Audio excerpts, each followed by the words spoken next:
Hello everyone. Engineering വിഭാഗത്തിലെ ഏറ്റവും പ്രധാനപ്പെട്ട എൻട്രൻസ് എക്സാമുകളിൽ ഒന്നാണ് ജെഇ മെയിൻ എന്ന് പറയുന്നത്. അപ്പം ഈ വർഷത്തെ നമ്മുടെ ജെഇ മെയിൻ എക്സാം നടക്കുന്നത് ജനുവരി 24 തീയതിയാണ്.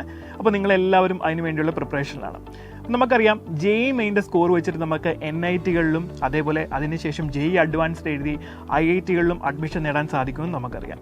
അപ്പോൾ ജെഇ മെയിൻ്റെ സ്കോർ വെച്ചിട്ട് നമുക്ക് മറ്റു പ്രധാനപ്പെട്ട ഏതൊക്കെ സ്ഥാപനങ്ങളിൽ പ്രവേശനം നേടാൻ സാധിക്കുമെന്ന് നമുക്ക് നോക്കാം. ജെഇ മെയിൻ്റെ പേപ്പർ 1 പരിഗണിച്ചായിരിക്കും ഈ സ്ഥാപനങ്ങളിൽ അഡ്മിഷൻ നടക്കുന്നത്. അപ്പം ഇതിൽ ആദ്യം വരുന്നത് ആർമി ഇൻസ്റ്റിറ്റ്യൂട്ട് ഓഫ് ടെക്നോളജി പൂനെയാണ്. അപ്പം ആർമിയിൽ സേവനം അനുഷ്ഠിക്കുന്നവരുടെയോ അല്ലെങ്കിൽ ആർമിയിൽ നിന്നും വിരമിച്ചവരുടെയോ വാർഡുകൾക്കായിരിക്കും ഈ സ്ഥാപനത്തിൽ പ്രവേശനം ലഭിക്കുന്നത്. അപ്പം ഇവർ ഓഫർ ചെയ്യുന്ന കോഴ്സുകൾ ഏതൊക്കെയാണെന്ന് വെച്ചാൽ BE computer engineering, mechanical engineering, electronics and communication engineering, automation and robotics engineering എന്നിവയാണ്. അപ്പം ഇതിലെ കൂടുതൽ വിവരങ്ങൾക്ക് വേണ്ടിയിട്ട് ഇവരുടെ വെബ്സൈറ്റ് നിങ്ങൾ സന്ദർശിക്കുക. വെബ്സൈറ്റ് എന്ന് പറയുന്നത് www.aitpune.com ആണ്. അടുത്തതായിട്ട് വരുന്നത് ജാമിയ മിലിയ ഇസ്ലാമിയ യൂണിവേഴ്സിറ്റി ന്യൂഡൽഹിയാണ്. അപ്പം ഇവിടെ നമുക്ക് അഡ്മിഷൻ നേടണമെന്നുണ്ടെങ്കിൽ ഇവിടെ ഓഫർ ചെയ്യുന്ന കോഴ്സുകൾ civil, computer, electrical, electronics and communication, mechanical engineering എന്നിവയാണ്. അപ്പോൾ കൂടുതൽ വിവരങ്ങൾക്ക് ഇവരുടെ വെബ്സൈറ്റ് സന്ദർശിക്കുക. വെബ്സൈറ്റ് jmicoe.in ആണ്. ഇനി അടുത്തതായിട്ട് വരുന്നത് നേതാജി സുഭാഷ് യൂണിവേഴ്സിറ്റി ഓഫ് ടെക്നോളജിയാണ്. അപ്പോൾ ഇതിൻ്റെ കീഴിൽ വരുന്ന യൂണിവേഴ്സിറ്റീസ് ആണ് Delhi technological university, Indira Gandhi Delhi technical university for women, Indraprastha institute of information technology, Delhi skill and entrepreneurship university. അപ്പം ഈ യൂണിവേഴ്സിറ്റികളിൽ BTech പ്രവേശനത്തിനും ജെഇ മെയിൻ്റെ സ്കോർ പരിഗണിക്കുന്നുണ്ട്.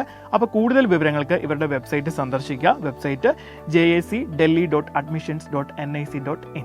അടുത്തായിട്ട് ഇന്ത്യൻ നേവിയിലെ കേഡറ്റ് എൻട്രി സ്കീം കോഴ്സിലേക്കും ജെഇ മെയിൻ്റെ പേപ്പർ 1 റാങ്ക് പരിഗണിക്കുന്നുണ്ട്. അപ്പം ഇതിൻ്റെ കൂടുതൽ വിവരങ്ങൾക്ക് വേണ്ടി www.joinindiannavy.gov.in എന്ന വെബ്സൈറ്റ് സന്ദർശിക്കുക. ഒപ്പം ഇന്ത്യൻ ആർമിയിലെ ടെക്നിക്കൽ എൻട്രി സ്കീം കോഴ്സിലേക്കും ജെഇ മെയിൻ്റെ പേപ്പർ 1 റാങ്ക് പരിഗണിക്കുന്നുണ്ട്. അപ്പം ഇതിൻ്റെ കൂടുതൽ വിവരങ്ങൾക്ക് വേണ്ടിയിട്ട് www.joinindianarmy.nic.in എന്ന വെബ്സൈറ്റ് സന്ദർശിക്കുക. അടുത്തതായിട്ട് ജെഇ മെയിൻ്റെ പേപ്പർ 1 റാങ്ക് പരിഗണിച്ച് അഡ്മിഷൻ നടത്തുന്നത് ഗതിശക്തി വിശ്വവിദ്യാലയ വഡോദരയാണ്, അല്ലെങ്കിൽ പഴയ നാഷണൽ റെയിൽ ട്രാൻസ്പോർട്ടേഷൻ ഇൻസ്റ്റിറ്റ്യൂട്ട്. ഇവിടെ നമുക്ക് BTech civil, electronics and communication, mechanical, electrical എന്നീ സ്കീമുകൾ പഠിക്കാൻ സാധിക്കും. ഇതിൽ 4ലും റെയിൽ എഞ്ചിനീയറിംഗ് സ്പെഷ്യലൈസേഷൻ ആയിരിക്കും നമുക്ക് ഉണ്ടാകുന്നത്. അതേപോലെ തന്നെ artificial intelligence and data science ഉണ്ടായിരിക്കും. അപ്പം ഇതിൽ സ്പെഷ്യലൈസേഷൻ വരുന്നത് ട്രാൻസ്പോർട്ടേഷൻ ആൻഡ് ലോജിസ്റ്റിക് സ്പെഷ്യലൈസേഷൻ ആയിരിക്കും. അപ്പോൾ ഇവിടുത്തെ കൂടുതൽ വിവരങ്ങൾക്ക് വേണ്ടിയിട്ട് ഇവരുടെ വെബ്സൈറ്റ് സന്ദർശിക്കുക, gsv.ac.in. ഇനി അടുത്തായിട്ട് വരുന്നത് നാഷണൽ ഫയർ സർവീസ് കോളേജ് നാഗ്പൂരാണ്. അപ്പം ഇവിടെ നമുക്ക് അവൈലബിൾ ആയിട്ടുള്ള BE കോഴ്സ് എന്ന് പറയുന്നത് ഫയർ എഞ്ചിനീയറിംഗ് ആണ്. അപ്പോൾ കൂടുതൽ വിവരങ്ങൾക്ക് വേണ്ടിയിട്ട് ഇവരുടെ വെബ്സൈറ്റ് സന്ദർശിക്കുക, nfsc.nagpur.nic.in എന്നാണ്. ഇനി നമ്മൾ നോക്കുന്നത് നമ്മുടെ കേരളത്തിൽ തന്നെ ഏറ്റവും പ്രധാനപ്പെട്ട ഒരു യൂണിവേഴ്സിറ്റിയാണ് നമ്മുടെ അമൃത വിശ്വവിദ്യാപീഠം കൽപ്പിത സർവകലാശാല കൊല്ലം എന്ന് പറയുന്നത്. അപ്പം അമൃതപുരി ക്യാമ്പസ് ഉൾപ്പെടെ വിവിധ കേന്ദ്രങ്ങളിൽ ജെഇ മെയിൻ്റെ പേപ്പർ 1 റാങ്ക് പരിഗണിച്ചായിരിക്കും അഡ്മിഷൻ നടത്തുന്നത്. അപ്പോൾ കൂടുതൽ വിവരങ്ങൾക്ക് അവരുടെ വെബ്സൈറ്റ് നമ്മൾ സന്ദർശിക്കുക, amrita.edu/admission.btech എന്നാണ് വെബ്സൈറ്റ്.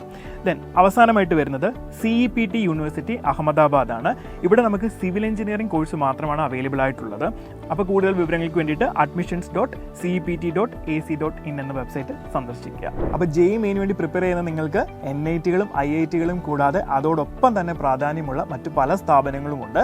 അപ്പം ഇതൊരു ഗോൾഡൻ ഓപ്പർച്യൂണിറ്റി ആയിട്ട് കണ്ട് നിങ്ങളുടെ പ്രിപ്പറേഷൻ ബൂസ്റ്റ് ചെയ്യുക. ഇതൊരു മോട്ടിവേഷൻ ആയിട്ട് തന്നെ കരുതുക. ദെൻ നിങ്ങളുടെ ജെഇ മെയിൻ എക്സാമിന് ശേഷം നിങ്ങളുടെ അഭിരുചിക്ക് അനുസരിച്ചുള്ള കോഴ്സും അതേപോലെ തന്നെ നല്ല സ്ഥാപനങ്ങളും നിങ്ങൾ തിരഞ്ഞെടുത്ത് നിങ്ങൾ മുന്നേറുക. അപ്പം ഓൾ ദ ബെസ്റ്റ്.